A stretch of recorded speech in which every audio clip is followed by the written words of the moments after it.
Isu paling besarnya bukan soal kamu tak setuju bahwa Yesus adalah Allah. Bukan itu. Isu paling besarnya adalah bahwa kau merusak, menyerang secara fisik, dan menyakiti orang baik secara psikologis juga secara fisik. Dan seolah-olah ditopang oleh hukum yang sedang ada. Hmm. Saya sebut seolah-olah.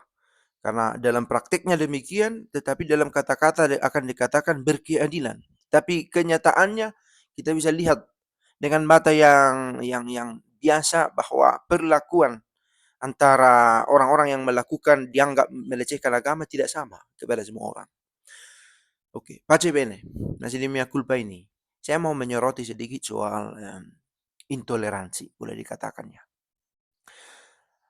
Antara perbedaan pandangan dalam konsep bertuhan. Sekali lagi, bahwa kita berbeda pandangan itu sesuatu yang biasa. Sejak awal-awal dari sejarah kekristenan, hal ini sudah berlangsung. Lanjut lagi ke abad-abad kemudian, 8 abad kemudian muncul Islam ini. Juga terjadi hal yang sama. Perbedaan pandangan tentang konsep satu, tentang Allah itu, yang dipahami oleh orang-orang yang tidak menerima Kristus dengan yang menerima Kristus sebagai Allah, yang tetap menerima kesatuan itu sebagai konsep dan dikenal dalam pribadi Bapa, Putra, dan Roh Kudus. Kalau kamu tak setuju, itu bukan hal yang baru. Tetapi kalau kamu sampai merusak, menyerang secara fisik, persoalannya menjadi lain. Nah, mengapa itu terjadi? Ini pertanyaan menarik. Karena begini, perbedaan pandangan tentang Allah, tentang yang ilahi itu bukan terjadi hanya antara Kristen dengan Islam. Bukan. Antara sesama Kristen pun ada perbedaan pandangannya. Protestan dan Katolik. Ada perbedaan pandangan di sana. Soal hal-hal tentang yang ilahi ini. Tetapi kekerasan itu di mana muncul? Mengapa bisa muncul? Nah, itu terjadi karena sistem pendidikan. Sistem pendidikan pendekatan yang dipakai untuk mengajarkan keagamaan itu. Salah satunya ya. Karena pendidikan membantu kita berefleksi. Nah, ketika ada perbedaan, kita diajak berefleksi, bukan beremosi. Mengapa orang lebih mengandalkan emosinya? Karena emosinya tidak diimbangi oleh refleksi. Tidak diimbangi oleh refleksi. Nah, pendidikan ini juga kompleks ya. Pendidikan ini bukan hanya soal siapa sebenarnya Tuhan, apa yang disebut dengan Allah, siapa yang berhak memakai istilah Allah, siapa itu kafir, itu terlalu sempit. Karena pendidikan itu bersifat holistik, menyentuh kognitif, pengetahuan ini, komprehensi, paham benar, dan refleksi juga. Kalau begitu, apa yang saya lakukan? Bagaimana saya menghadapi perbedaan-perbedaan? Gitu.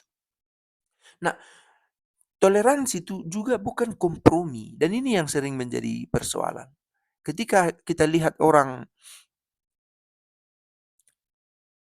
ribut tentang agama, lalu kita paksa kalian harus damai, itu lompatan. Dari ribut menuju damai, ada jalan yang harus ditempuh, yaitu belajar. Saya juga perlu mempelajari imanku lebih dalam. Memusatkan perhatian kepada agamaku. Memahami lebih baik dulu, gitu ya. Sehingga saya tidak punya banyak waktu merisaukan agama orang. Dan saya pun semakin sadar, oh oke, tidak semua orang menerima keyakinanku ini. Gitu ya. Nah,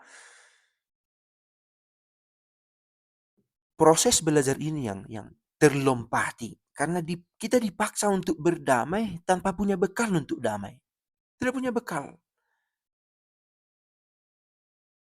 Bekal untuk damai ini tadi adalah refleksi. Dan bukan langsung mengkompromikan, oh akhirnya ada orang yang menyerah, semua agama sama kok. Gitu ya. Semua agama mengajarkan kebaikan. Itu juga kekeliruan. Itu ada membawa kita nanti pada apa namanya? Pada hubungan yang dangkal. Bukan mau mengatakan bahwa semua agama mengajarkan yang baik, bukan mau menyangkal itu, ya. Agustinus berkata, tidak ada ajaran yang benar-benar salah sampai tidak ada ditemukan yang benar di sana. Bahwa di setiap ajaran itu ada sesuatu yang baik yang bisa dipelajari. Jadi kalau ada dikatakan heretik, tidak semua heretik itu benar-benar sesat seutuhnya. Ada ajarannya yang baik.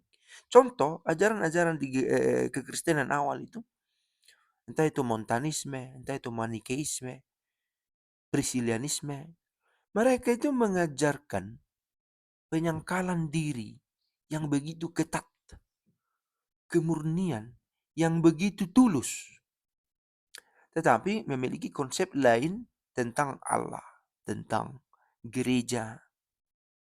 Misalnya Donatisme memiliki konsep lain tentang gereja, tentang baptisan. Mereka disebut heretik. Tapi mereka berjuang demi iman juga. Nah, konsep orang, kalau kita bicara kembali ke intra Kristen ya, sesama Kristen. Konsep kita tentang heretik itu juga perlu diperbaiki. Heretik itu bukan seutuhnya buruk, bukan. Tapi heretik itu harus diklaim heretik demi kesatuan gereja. Itu yang terutama. Bukan soal siapa selamat tak selamat, bukan. Biarlah itu urusan Allah.